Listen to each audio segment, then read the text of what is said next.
നമസ്കാരം.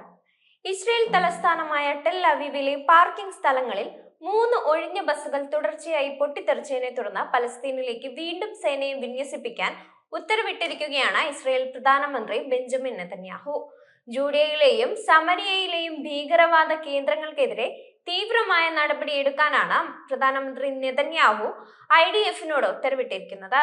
ഇസ്രയേൽ നഗരങ്ങളിൽ കൂടുതൽ ആക്രമണങ്ങൾ ഉണ്ടാകുന്നത് തടയുന്നതിനുള്ള പ്രതിരോധ പ്രവർത്തനങ്ങൾ വർദ്ധിപ്പിക്കാൻ പ്രധാനമന്ത്രി ഇസ്രയേൽ പോലീസിനോടും ISAയോടും ഉത്തരവിട്ടിട്ടുണ്ട്.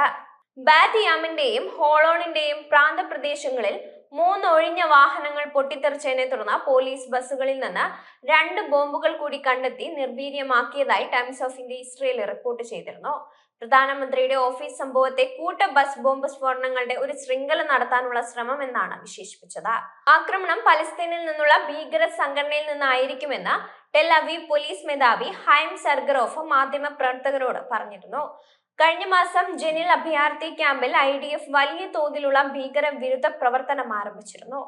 പിന്നീട് ഇത് ദുൽഖറയും അഭയാർത്ഥി ക്യാമ്പിലേക്ക് വ്യാപിപ്പിച്ചു. പോരാട്ടം മൂലം വെസ്റ്റ് ബാങ്കിന്റെ വടക്കൻ ഭാഗങ്ങളിൽ നിന്ന് 40,000 പലസ്തീനുകളെ കുടിയിറക്കിയതായും UN അറിയിച്ചിട്ടുണ്ട്. ഗാസയിലെ പോരാട്ട പ്രവർത്തനങ്ങൾ നിർത്തിവച്ച ഹമാസ് ഇസ്രയേൽ വെടിനിർത്തലിന് 1 മാസത്തിനു ശേഷമാണ് സംഘർഷം രൂക്ഷമാകുന്നത്. ഇസ്രയേലി തടവുകാരിൽ നിന്ന് മോചിക്കപ്പെട്ട പലസ്തീനികളെ മോചിപ്പിക്കുന്നതിന് പകരമായി പലസ്തീനികൾ തീവ്രവാദി സംഘം ഡസൻ കണക്കിന് ബന്ദികളെ മോചിപ്പിച്ചിട്ടുണ്ട്. അതേസമയം ബന്ദികളെ കൈമാറാൻ ഹമാസ് തയ്യാറായില്ലെങ്കിൽ വെടിനിർത്തൽ അവസാനിപ്പിച്ച് യുദ്ധത്തിലേക്ക് നീങ്ങുമെന്ന് UN പ്രസിഡന്റ് ട്രംപ് ആഹ്വാനം ചെയ്തതായും റിപ്പോർട്ടുകളുണ്ട്. ഗാസ അമേരിക്ക ഏറ്റെടുക്കുമെന്ന പ്രഖ്യാപനത്തിന് പിന്നാലെ ട്രംപ് കൂടുതൽ വിശദീകരണവുമായും രംഗത്തെത്തിയിരുന്നു. ഗാസ അമേരിക്ക ഏറ്റെടുത്തു കഴിഞ്ഞാൽ പലസ്തീൻ ജനതയ്ക്ക് അവിടേക്ക് മടങ്ങാൻ അവകാശമുണ്ടാകില്ലെന്നാണ് ട്രംപ് വ്യക്തമാക്കിയിരുന്നത്. അറബ് രാജ്യങ്ങളിൽ മികച്ച താമസ സൗകര്യം ഒരുക്കിയാൽ പിന്നെ ഗാസയിലേക്ക് തിരിച്ചു വരുന്നതിനെ കുറിച്ച് ആലോചിക്കേണ്ടി വരില്ലെന്നാണ് ട്രംപ് അന്ന് പറഞ്ഞത്.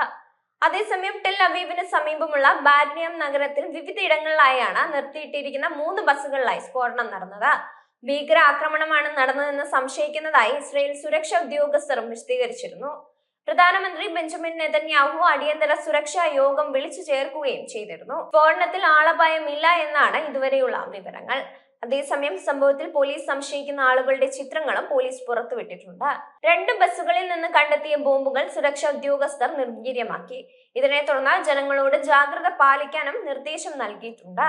ഹമാസ് ബന്ദികളാക്കിയവരിൽ മരിച്ച 4 പേരുടെ മൃതദേഹങ്ങൾ വിട്ടുകൊടുത്ത് മണിക്കൂറുകൾക്കകമായിരുന്നു സ്ഫോടനം നടന്നത്.